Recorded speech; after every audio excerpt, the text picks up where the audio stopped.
I'm not. They just not. Oh, here we are. Okay. All right, everyone. We're going to get underway. So, welcome all those of you joining us from home to our rowdy crew live. Great to see you. Now take a seat if you wouldn't mind. We've got plenty of time to catch up. Excuse me. We've got plenty of time to catch up in the break. We're going to keep going though. So I do apologise. A few technical issues, but we'll keep the program moving. So welcome. You've just scored 10 points towards that lucky prize draw for joining this session. To score an extra 10 points, please make sure you stay. And thanks for completing the evaluation at the end. That'll get you another 10 points. So welcome to session 1. Diagnosis, Assessment and Management of Eating Disorders during the pandemic with Dr. Russell Golden and Holly Laver. So thank you to the Geelong Clinic for sponsoring this session. Remember to pop over to the Sponsors Lounge and browse through their pages. If you have a question for Russell or Holly, please type your questions in the live Q&A box in either the conference app. Now in the conference app, just a quick note, just jump to the top. There's a really faint grey enter question box that you do need to type your question into, so that can just look a little tricky. If you have a question, pop it into there, and we'll basically get through as many questions as we have at the end. So general comments, pop that in the discussion forum. So it's good to kind of share your thoughts about models of care. Even if it's not a question, let's keep that discussion board going and take note of health pathways relevant to this session. You can download this from the resources section. So I'd now like to introduce our speakers. Dr. Golden is a consultant psychiatrist and clinical director of eating disorders, the PrEP program at the Geelong Clinic. His academic roles have included honorary senior lecturer at University of Deakin, and he's been active in training and education of medical students, psychiatry students, and more recently GPs through the MCCC program. He's a member of the Australian and New Zealand Academy for Eating Disorders and recipient of the 2013 RANS CP Psychotherapy Section Award. And he was invited to present on the PREP program for the 2017 ANZ AED conference under the category of innovation. Holly Laver is the manager of Barwon Eating Disorder Service and a registered psychologist. Holly has specialised in eating disorders for over 12 years and has extensive experience in working in regional public mental health services. Holly's passionate about improving care and treatment pathways for young people and their families with eating disorders in the Barwon region, and enjoys supporting colleagues to do this. All right, so we'll get underway. I'm going to invite you up to the podium and I'll let you take over from there. Thank you. That's how IT works. Yes. Great. See that this is... Yep. Great. Thanks everyone. Lovely to see you and lovely to be collaborating with Bianca again. We go back a ways. We're going to try to keep this as practical and useful as possible. The pandemic has created a situation where GPs are acting not just as doctors, unfortunately, but also de facto dietitians, psychologists. Referral pathways are bottlenecks. And what we're going to aim to do today is to really allow you to have the core understanding and information to practice safely and confidently in primary care. And we'll look at whatever's not covered in this core knowledge, either through conversation with myself, by email after the conference, and we'll put you onto online learning as well to fill in core elements if required. So quite an ambitious task in 50 minutes, but I'll speak quickly. What we want to do is take you through a logical algorithm, understanding the core elements of the theory behind eating disorders to remove some of that fear, particularly for the complexity and messiness of eating disorders, straddling both mental health and medicine. We want to look at some of the epidemiology, causes, the spectrum of eating disorders, and what you do in primary care setting from the beginning through to referral to specialists, and to look at your role. Having a look at the scope of the problem here, the plethora of multimedia messaging online is even more important and deleterious today in COVID and with isolation. If you look at the core themes in the slide, you'll see an excessive focus and discipline on a goal and a sacrifice, the willingness to sacrifice everything, including lives, to attain an ideal thinness or perception of what looks perfect and what looks good. What is an eating disorder? There's a formal definition and my own practical sort of functional definition. Extreme disturbances in eating behaviours, related thoughts and feelings characterised by an overwhelming consuming drive to be thin and a morbid fear of gaining weight and losing control over eating. That's quite specific for anorexia, but more extensively and in practice, it's a preoccupation with an overwhelming anxiety around the next meal, impacting on physical, emotional, social and occupational domains, and if maintained, resulting in broken relationships, alienation, self-loathing and missed opportunities to live a full life. There are transdiagnostic elements, and you'll see throughout sense of control, achievement, validation, avoidance of some important psychosocial challenges, self-punishment sometimes, and identity, painful individuation, and also an indirect way of conscripting care when they don't feel they deserve to ask for it. Quick poll, see where you are. Eating disorders and disordered eating together are estimated to affect what percentage of the Australian population? Give you about 10 or 15 seconds.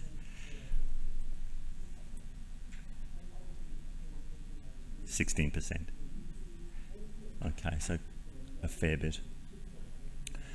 In terms of the magnitude of the problem, the estimates, prevalence and incidence are still being collated and are rising throughout COVID. You'll see also an increased incidence of atypical anorexia particularly. But just looking at these figures, Australian estimates of adolescents and adults over 16.3%, approximately 1 million Australians affected in current estimates, less than a quarter receive treatment. Binge eating disorder is the most prevalent, followed by anorexia and bulimia. And anorexia and bulimia are the third most common chronic illness in females after asthma and obesity. This is a massive problem. Anorexia nervosa, most importantly, has the highest mortality rate of all psychiatric conditions. The risk of premature death is 10 times higher than teens without the illness, and suicide is identified as the major cause of death. Females more than males, but the prevalence is increasing in boys and men, and I think these figures are confounded by the shame associated with young males and older males and avoiding presentation. Now, what percentage of women experience an eating disorder at some point in their lifetime? I'll give you 15, 20 seconds.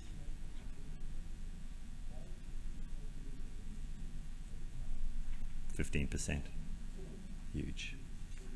Okay. Looking at the magnitude of the problem, the peak onset is usually in adolescence and young adulthood. It's getting worse. These are old figures, but the prevalence is increasing and increasing year by year. Approximately 15% of women experience eating disorders at some point in their lifetime.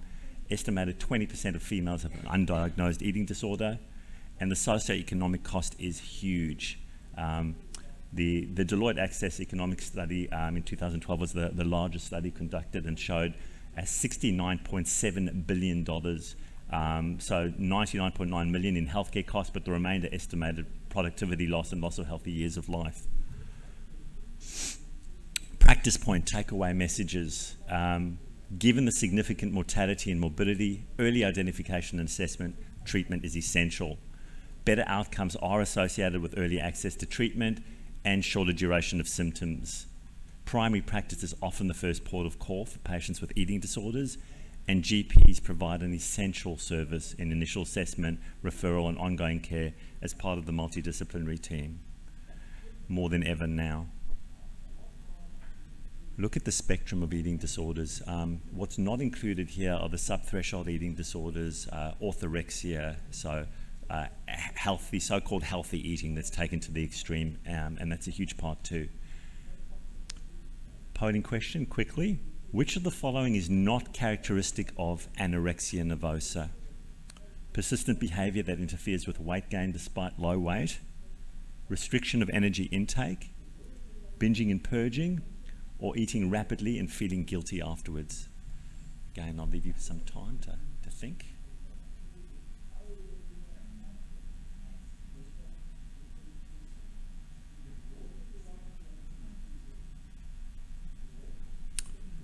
Eating rapidly and feeling guilty afterwards, that's pathognomic of binge eating disorder. Bulimia and binge eating, but bulimia, yep.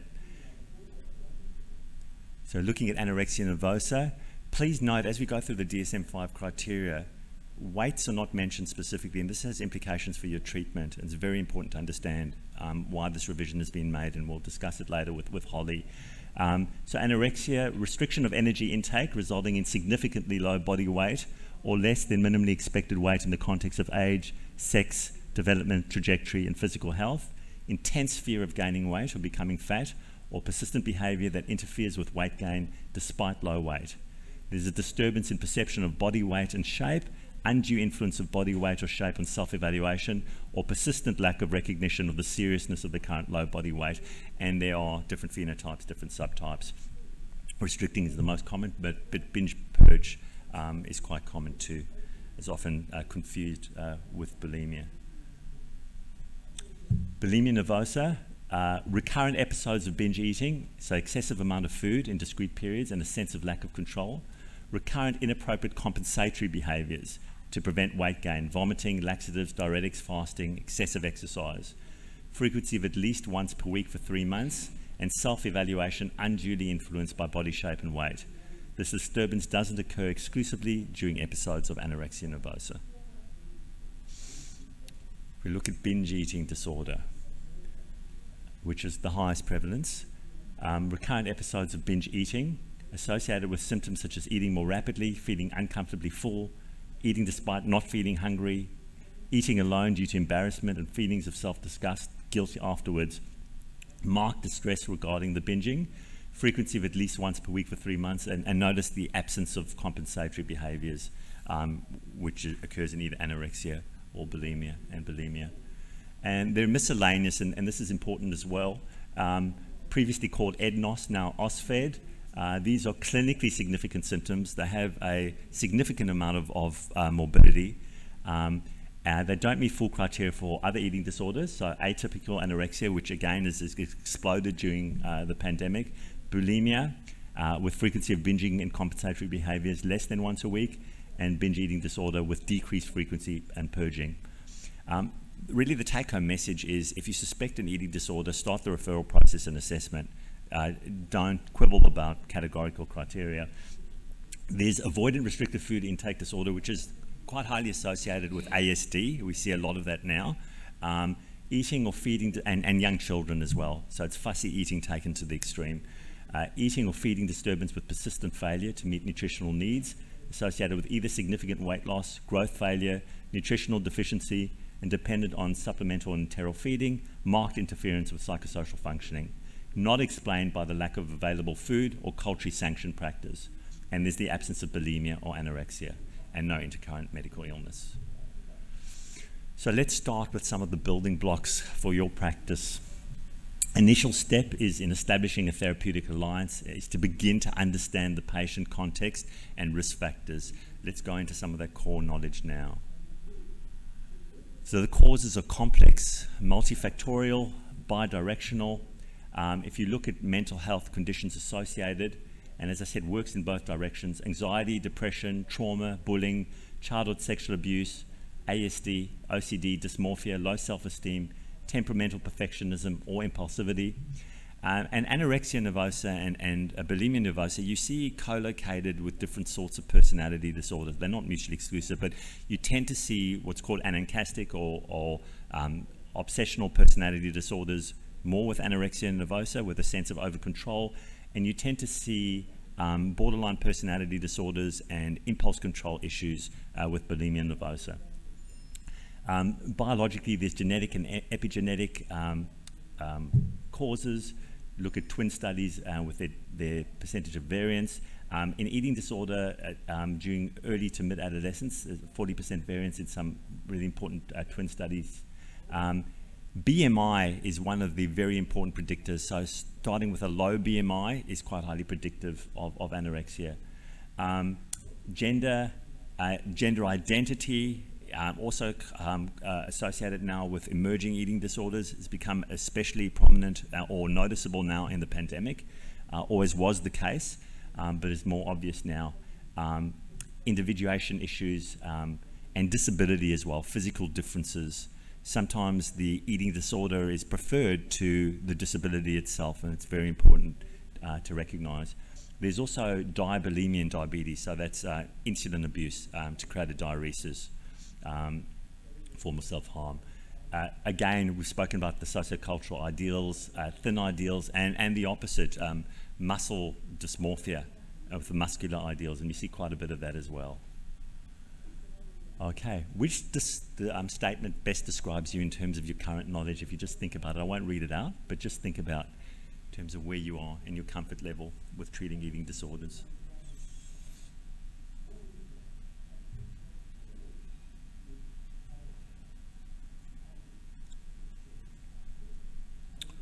Let's look at the first consultation. So as the patient enters your room, the whole takeaway message of this is always, always ask. The sooner we can get in and start to assess, create our multidisciplinary team, begin treatment, the better the outcomes. Waiting is potentially fatal. So what we want to do is understand that the eating disorder is not the first thing that's going to be presented in your office. There's a sense of shame. It's often disguised and subsumed under other presentations. We want to be looking to screen and detect, and then to start to work in the therapeutic relationship. Okay. An excellent screen from the NHS in Britain is the SCOFF screen, and it's required when you're about to begin or thinking about whether the patient has an eating disorder or not, and the first step in the creation of your comprehensive eating disorder plan. A score above 2 suggests case, and these are some of the questions. Did you make yourself sick because you feel uncomfortably full? Have you lost control? You recently lost more than... So the 1 stone or 6.35 kilogram, I'm more interested in practice in the degree of weight loss over time than an absolute value. Do you believe yourself to be fat when others say you're thin? Would you say that food dominates your life? The take-home message of the slide, again, the general practitioner thinking about the possibility of the eating disorder is the best screen. Okay, we can engage and align. Holly will go into some of the languaging around this, which is essential given the shame associated with eating disorders and how to promote the therapeutic alliance. I won't belabor the point given the time constraints. Just don't comment on appearance is what I'd say from this slide. Don't say you don't look like you have an eating disorder or you look well. That's been reported time and time again. And we're not attempting to fix. You guys are worth more than your weight in gold, but the problem in trying to fix without a multidisciplinary team is burnout, and we're all part of a team. It's important to realise as well. Next step is discuss and collaborate. So you've done your SCOFF screen, you might have done your eating disorder examination questionnaire, a case is found, you're thinking about your comprehensive eating disorder plan and conscripting your multidisciplinary team. You want to look at some of the core features on history, book your long appointment. What we want to do in terms of breaking it down, besides the medical risks, is just to look at eating disorder questions in these modules. Look at eating disorder thinking. So what are their cognitions, number 1? Number 2, what are their behaviors? Number 3, what is their level of functioning with food and out in the community? And then obviously you look at psychiatric comorbidities and acuity of risk and you stratify. But just break it up that way. In terms of the referral algorithm, when you're starting your comprehensive eating disorder plan and you're moving towards it, when they've done the SCOFF questionnaire and you start to help them with the EDEQ, book a long appointment to start to do this. If you need any guidance or help in creating a letter of referral or in filling this in, Eating Disorder Victoria is a one-stop shop. They've got an online page for GPs to guide you through this process. NEDC, National Eating Disorder Collaboration, has also got online e-modules to fill in core content and is free and fantastic. And here are some of the other referral teams. Again, Holly will discuss it. We've got the Geelong and Melbourne clinics for private and Bowen Health in public, but there's a lot more. And we'll go through that as we progress. Quick reference for the EDEQ and the pages on your MBS quick reference guide. So when we're looking at ongoing medical management, we're really looking at cardiovascular issues, the extent of hemodynamic compromise, and electrolyte disturbances. But as you can see, it covers everything. You need multi-system investigations. You often need to include specialists in your team as well, sometimes cardiologists, oftentimes endocrinologists. And we rely on you as psychiatrists, I think are the least important in this chain at the moment. To be honest, I think we rely on your close follow-up to maintain their safety. Things go off really quickly. People get sick in the presence of so-called normal bloods, and very, very quickly. Ongoing medical management, again, acute and chronic issues. You can see the cardiology issues, orthostatic hypertension, positional tachycardia. We see quite a bit of POTS. Refeeding syndrome, which I'll devote a slide to, which will be a thing that's essential for you to understand. Electrolyte disturbances in all sorts of profiles, but you do get to see, with compensation, usually a hypokalemic, hypochloremic metabolic alkalosis, thought to be with chronic adaptations to intravascular contraction and compensations for that, hypoglycemia, linear growth problems, functional secondary amenorrhea as well, which often improves with weight restoration, but there is still a lag. Issues with the gut, gastroparesis. You'll also see all sorts of co-located diagnosis, irritable bowel, and brain, very, very important, affecting their judgment and their insight. If we look at refeeding syndrome, it's a medical emergency, essential to understand it. Highest risk is in significantly malnourished patients, and it's potentially life-threatening. Thought to be due to the change in metabolism from gluconeogenesis to carbohydrate metabolism with electrolyte and fluid shifts, with increased risk of cardiovascular and respiratory compromise, seizures, and death. Risk correlates with the extent of weight loss. It's really important to know how quickly and how much weight they've lost, or how much they've been restricting in the last few weeks. So the highest risk from NICE criteria is stratified according to BMI, and you can see that on the screen. And symptoms early in the refeeding process will include fatigue, weakness, confusion, breathlessness, hemodynamic instability, edema, arrhythmia, seizures, and coma. There are two pathways and thoughts of managing this. One is to replenish nutrients slowly, so as not to create refeeding. The other, given it's anorexia itself kills, is to feed assertively and replace electrolytes assertively as well. It depends on your site of treatment. Pharmacotherapy for eating disorders, anorexia particularly, is limited, given that starvation state itself, from a neurobiological point of view, is depressogenic. And refer you to a wonderful study, Ansel Keys, the Minnesota study, looking at young fit males who had no pre-morbid psychiatric morbidities, who went on starvation protocols and developed anxiety and depression. Problem with what we've got at the moment is we use antipsychotics as both for the anxiolysis and orexigenic uses, but starvation itself is a hypodopaminergic state, and we're creating agents that exacerbate that as well, which causes all sorts of problems, potentially with movement issues, with mood, with cognition as well. There is some evidence now increasingly for partial dopamine agonists, aripiprazole being one of them, but it's limited and really precluded by its expense and potential for akathisia. There is Vyvanse for binge eating disorder and fluoxetine at 60 milligrams, usually for binge eating disorder again.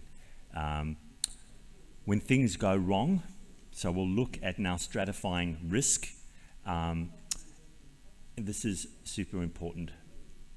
So let's look at some of these guidelines. Quick polling question. Which presentation may be considered for a medical admission? Let's think about it for a bit.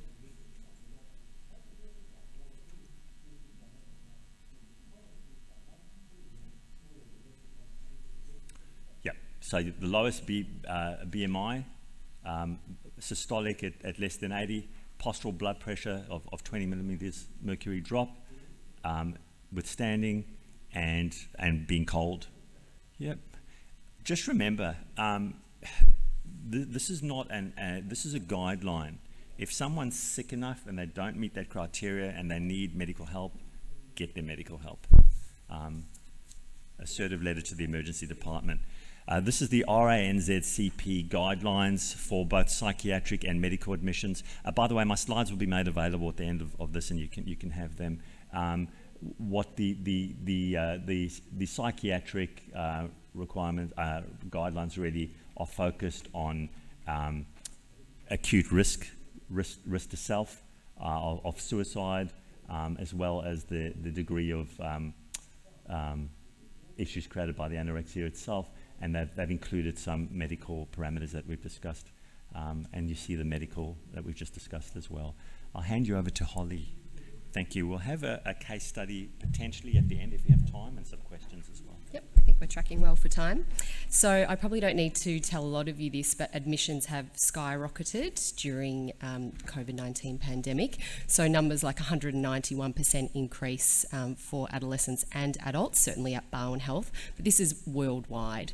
And a lot of these have been first ever presentations of young people that certainly services like mine, a specialist youth eating disorder service at Barwon Health, we've never met these people before. They just land in hospitals because they've been picked up, probably by their GPs, and sent to the emergency department. So what's probably going to happen, where's my clicker? Here we go.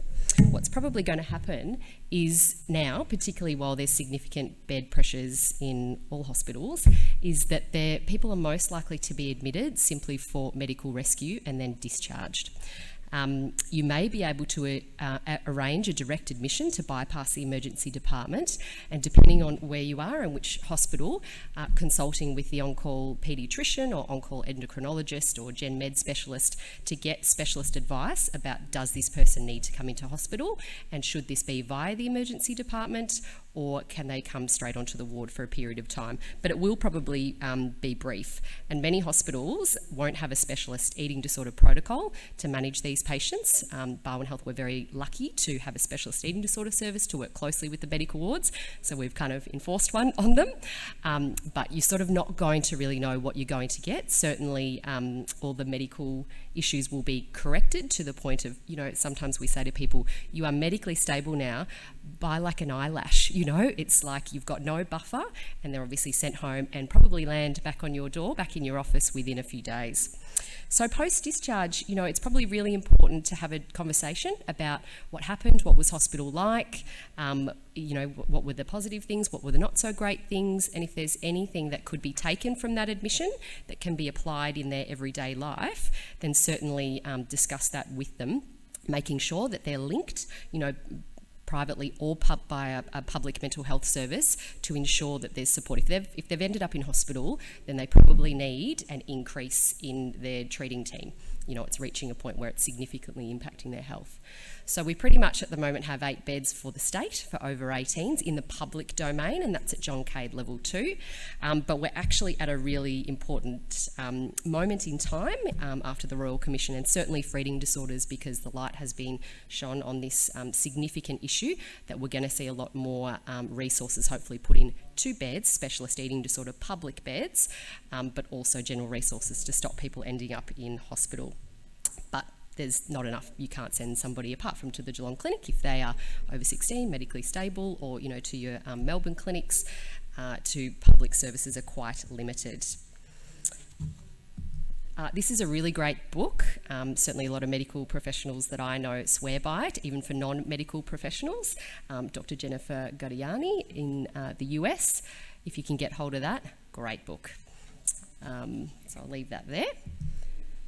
So there are area mental health services all across Victoria. So I think that the key message that I want to say is refer in. Even if anecdotally this area mental health service doesn't have an eating disorder service, or I sort of get pushback every time, don't stop, put in complaints, because this is how we tell the system that there are not enough resources, because certainly at the medical end and at primary care end there's a real strain. So we need to make sure we're hearing about adults and young people. I think we hear a lot more about young people, which is great, but certainly adults as well.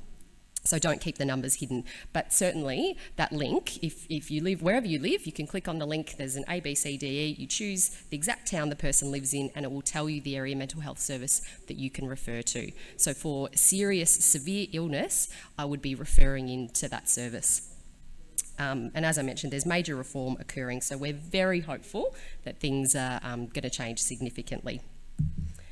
So what do we do in treatment? This is going to be very brief, but there's a number of evidence-based treatments that you're probably hearing about. Certainly over 18s, it becomes a little more grey, I suppose, in what we offer people with certainly anorexia nervosa. But for under 18s, we're looking at family-based treatment, which some of you might be supporting, some young people who are engaging in family-based treatment, where we've asked the parents to step in and refeed their young person, because certainly they're not motivated or insightful enough to do that, and we need that behavioural change initially to refeed the young person. We've got things like CBTE, SKIM, mantra, schema therapy, guided self-help. They all have varying degrees of kind of evidence, and you can always look at the NICE guidelines if you're particularly interested in that. But really, regardless of the specific treatment, all are designed to help the person understand the role and the function of the eating disorder in their life. So to understand their own formulation, their own story, what is the eating disorder helping with? It's a solution to another problem, all this core stuff underneath, but it in itself needs obviously direct attention, particularly if the person is becoming, medically unstable and it's significantly disrupting their life. A lot of the treatments obviously focus on regular eating as a way of potentially preventing binge purge episodes, but also re-nourishing the brain, which, as Russell mentioned, goes completely offline when you're starved. So food is medicine, more than ever in this case. And, we often talk about, you can't really do therapy with a starved brain, particularly for young people who are significantly starved. Their parents, carers, family members are absolutely their best resource until proven otherwise. So I think it's really important, and Russell's touched on this, regardless of the person's diagnosis, health and weight status, really help them feel heard and understood. We've obviously heard on the other end when people come back and say, and they already do this to themselves all the time. They invalidate themselves, they dismiss their needs. So if they get any sniff that that's happening with a health professional in the room with them, whether it's a GP, a dietitian, a psychologist, then they immediately go, well, that's fine, I'm not sick enough, and continue, just kind of increases the eating disorder symptoms in many ways.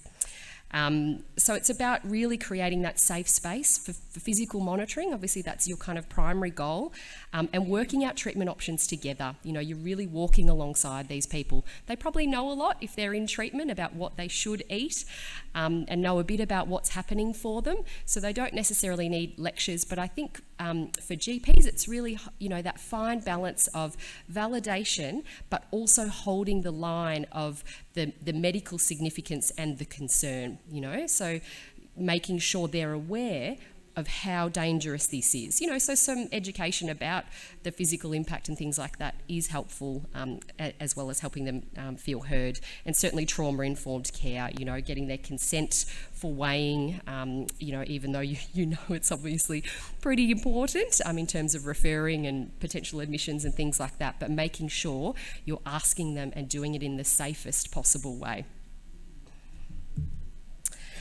So a lot of the treatments externalise the eating disorder, so talk about it as a separate thing, particularly with adolescents, because it reduces the blame from parents and the adolescent themselves, and it helps kind of unify, hopefully, everybody with the healthy side of the person or the adolescent rather than their eating disorder. So you can say things like, it sounds like there's a horrible voice in your mind that makes you feel incredibly guilty, unworthy, whatever it is. So with adolescents, it's good to talk about it as a bully. It's literally like a bully. It just goes off at them all day long.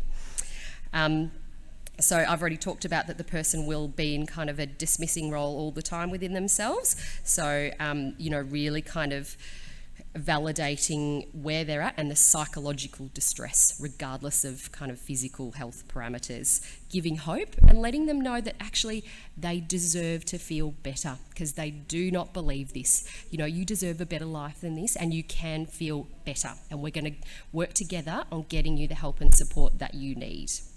And I've already mentioned they may need a sense of urgency as well.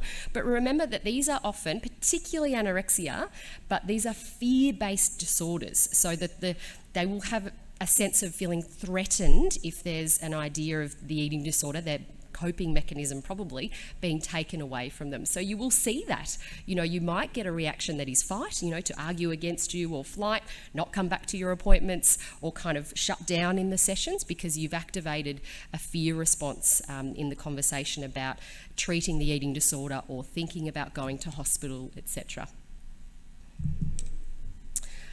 Russell's already mentioned this, but I just don't think we can talk about it enough. The messages in society continue around a thin ideal, a muscular ideal, the type of body you need to have, and we are facing social media is making us look at ourselves, the lines on our face, the types of body we have, etc., more than ever before. So diet culture is everywhere, and messages delivered by healthcare professionals can be focused on weight loss, or changing our body, rather than focusing on the health behaviours. So I think, it's really complex, that focusing on a number, whether it's BMI or weight or whatever it is, fails to take into account that person's relationship with food and the relationship with themselves and their body. So I think we just, if there's a take-home message, and some of you are probably working this out now, is that weight does not equate to health a lot of the time. The numbers, it's about the behaviours. And as we know, BMI is an extremely poor indicator. So just to kind of throw in the, some of you might have already heard of this, HAES, health at every size, that weight stigma is weight-based discrimination arriving as a result of dominant cultural attitudes and beliefs about individuals or groups of people based on their weight, shape or size. So individuals presenting with what we call atypical anorexia, which is a significant weight drop, but they remain in the normal weight range, normal BMI range, will feel as though they are not sick enough because of this, culture that we live in. This is a pretty, this requires 2 hours in itself. So I just wanted to put it out there as kind of something that if you're interested in, but I think it's just really important to, think about body diversity and what bodies can do regardless of their size, and actually health, you guys know better than me, certainly as a psychologist, what other health indicators are. And, just in terms of the weight bias, just be conscious of where you might be judging or changing a plan for somebody who sits in a higher weight, or, it's about psychological distress. It's about relationship with food. So we've got the case study next. We've got the 2 minute we've got 2 minute warning. Okay. Don't have time for a case study. What else did we want to... Great, yeah. Okay, so first question is really talking about the eating disorders plan, and the comment that it's quite limited to help those out with early or at-risk eating disorders behaviours, and it seems to be very specific with its criteria.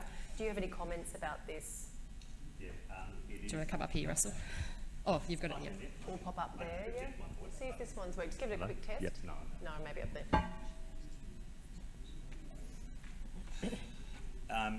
There are 2 streams. One is the comprehensive eating disorder plan. One is the better access, your mental health care plans. It is limited. It's a stopgap measure. It's not ideal, but it's the best that we've got at the moment. And to at least subsidise, 40 sessions with a psychologist, 20 with a dietitian is a huge gain. We don't have perfect solutions. We're stuck. So there's no smart, easy answer to that. I think also you're reliant on psychiatrists, and most of us have our books closed already. I will always open up for an eating disorder case where it requires, even though my books are closed, requires a consultation to continue that plan. The plan is limited. As I said, just if there's an eating disorder or disordered eating that places the patient at risk, there are ways of understanding those criteria as well, and I can discuss them afterwards. We can make it work. Okay, thanks. And there was one thing that I think came up when we did an echo together, was that need to get the psychiatry review at the 20 session mark, and with those delays and wait times. Yeah. it really made us reflect that if you're going to construct an eating disorder plan, you need to somehow book in that review really at the time of making the plan. Yeah. So we've got options, and thank you, Russell, for mentioning your option. Yeah. Broadly across the region, what are other options for that review? It's really a, sorry, what's the item number? It's a psychiatry. It's a 291. Oh, Well, yeah, okay. 291s are really prescriptive. They are expensive, and if I'm seeing a patient, just an eating disorder patient, I know this patient's going to require ongoing care. I'll always do a 296. It's more affordable for the patient.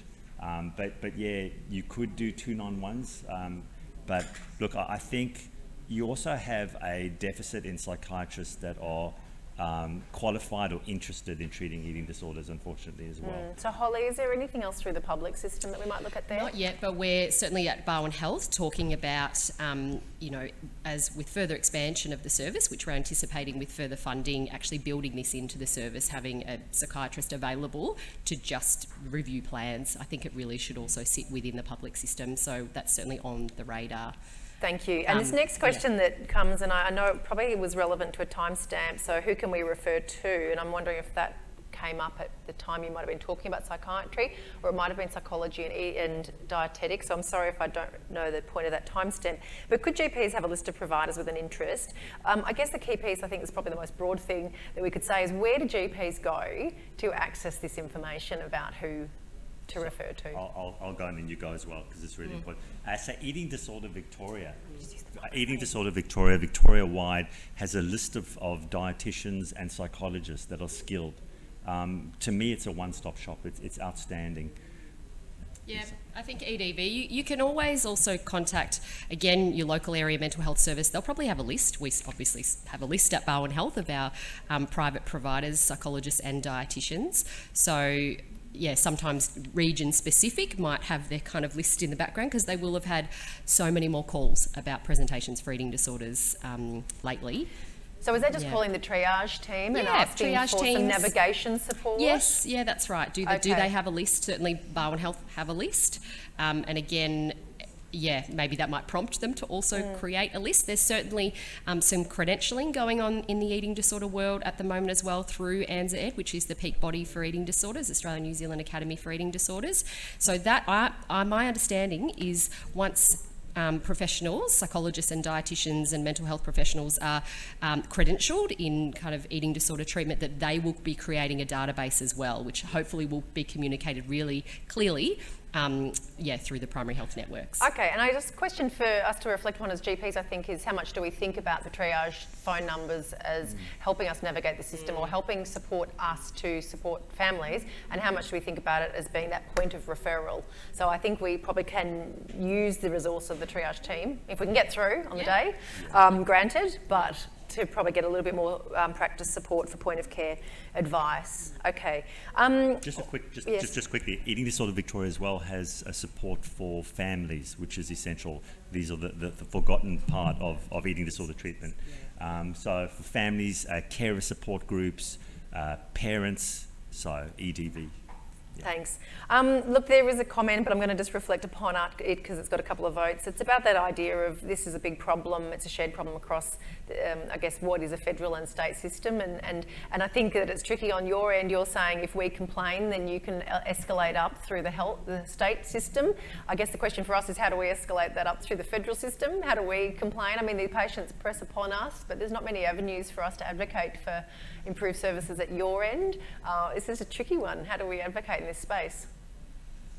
I'm not sure. I suppose it's how you would advocate any other way, and contacting your local public service as well, because the more we hear about it, the more we can escalate. There is money coming, from both federal and state. So certainly we've done enough to raise the awareness there. I'm just thinking we probably need to reflect upon, if you guys have got this pressing on us, how do we escalate that to, do we take this to the PHN to advocate further up higher about some of the problems with the plans? Okay, and integrated care would be great, wouldn't it, where we could work together, all right, so then I think we've got time for one or two more. Oh, there is a question about why isn't overeating with morbid obesity considered an eating disorder? Russell likes that one. Yeah, take. Overeating with morbid obesity. Oh, if you don't mind, just because of the people at home, they'll hear you through the mic. Just bear in mind the languaging of that. We're straddling two different narratives. One's a medical model narrative and one's an eating disorder narrative. Think of the shame associated from an eating disorder point of view with that label. Now, I'm not denying morbid obesity as a massive medical issue, but that term in an eating disorder culture is not helpful. So, you know, we have our umbrellas and binge eating disorder, but at the same time, beyond the categorical constructs, we're trying to change languaging and we're trying to change culture. And so we don't use those words, do we? I was going to say, it's about understanding the person and trying to put them, I suppose, with the right supports around the psychological. It's about as we said, the relationship with food, relationship with body. What's the function? What's the function of overeating? You know, whether it kind of, you know, ends in kind of a binge eating disorder realm or not. It's what's happening in the psychological distress and the behaviours, regardless of the number. As I put the question, Yeah. sorry about the terminology. Oh, no, that's okay. But what I was worried about is that everything up there was about people losing weight and trying to lose weight. Yeah. There's such a major problem we have as GPs dealing with people who are putting on too much weight. Yeah. And that's just as dangerous. Oh, 100%. Everything about eating disorders seems to be focused about people trying to lose weight. Yeah, no, yes, so certainly. Certainly, it's a good point, well made, and I think obviously within the constraints of a talk like this, where we're covering broad issues. Again, our focus is not on denying medical impact or psychological morbidity or impact. Our focus is on understanding the relationship with food, the emotional, psychological, and physical relationship with food, and working that way. I could talk for 2 hours on binge eating disorder. I'm just thinking we could do I mean, this makes me think, you know, maybe next year obesity and the relationship with obesity and eating. Okay, so the next question, if I can keep moving, thank you. And I'm going to bring two in together. This focus on BMI across healthcare, does it, you know, to what extent does it reinforce societal thin ideals, in particular with people with an eating disorder who might have that above healthy weight? So there's a bit of a sense of how to navigate it, but I think the simple one, I think, is some of the things that we do in practice, which is those blind weight versus sighted weights. And even, you know, I think about that passage of childhood to adolescence. We weigh and measure kids, but then do we keep doing that into adolescence? You described how important it was to have a baseline weight. So there's, on the one hand, this sense of it's really important to have that recorded in our systems, but on the other hand, by weighing and measuring teens, are we reinforcing this thin ideal? So is there any, I guess, let's think about those practice tips for how do we do this sensitively in general practice? Yeah, I've got some ideas, but I don't want to hog. So I think it needs to be a collaborative approach. I think a discussion around it's useful to know where your weight's going because you've not known where it's gone before and suddenly you've fallen ill. So how do we know you're relapsing? What are the signs? So can we take that out of your hands and can we make sure that you're healthy and well as GPs without you being totally focused and distraught by the measurements itself. So maybe come to us, we'll weigh, but you don't look at it. Or patients might say, no, I want to know. It can be helpful to know because the eating disorder tells you if I eat normally, I'm going to put on 10 kilograms in a week. So as part of exposure therapy and some reality testing, you can show that it isn't the case. So it works both ways. Okay. So it depends on how you phrase it, how you couch the language. I think it's essential for GPs to have a reliable metric and to do that. But some patients will choose to want to see it and some patients don't. We give them the option in my program and it depends on where they are, at what stage. Yep. Okay, thank you, Russell. Holly, any final comments about this or more broadly from you? I think it's also going to be a different approach from children and adolescents to adults as well. Obviously, it's much more concerning if we see an adolescent really drop down in their weight quite suddenly. You know, they should be growing and gaining weight and that kind of thing. So I think it's you know, it does need to be used, but it can be blind. It can, they can step on, and it's not a big deal. I'm just going to calculate this to make sure we're on the right trajectory. And we certainly ask parents to bring in the baby books, at their first family-based treatment session, so we can make sure they're still on the percentile that they're tracking on. Because the young people who have been on the 80th percentile, 70th, 90th, they might not want to be, and they might be distressed by that because of society's thin ideals. But actually, we know that's when, if they're female, they're actually going to start menstruating again, or that actually they do need to be at a higher weight. So yeah, I suppose blind weighing conversations and making sure you're emphasising the other physical health measures as equally important, their blood pressure and their pulse rate and those things. So we weigh a lot at eating disorder services, but we sort of say it's just because we can't take your bloods every time, and I'm a psychologist, so I'm not going to be able to take your blood pressure, and we know that you actually need to gain weight.